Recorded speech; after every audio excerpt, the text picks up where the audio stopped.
Phật đó này ao choai đó là tổ ra đây đó cái mà bị phải ngái à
Sài gì na tích đu lại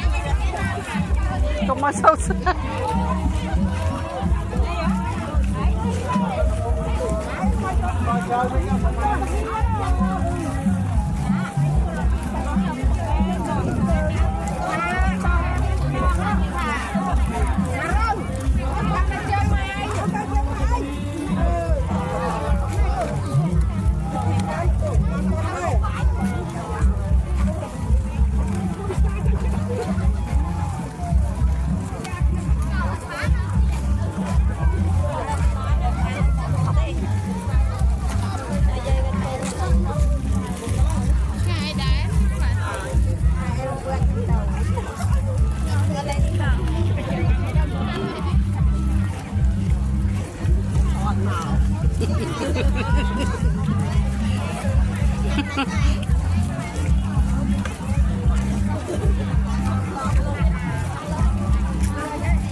đâu bị chết ra lui mà anh khen cho anh hài nè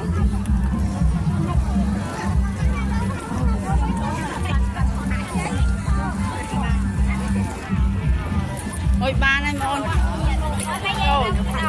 ba này bây giờ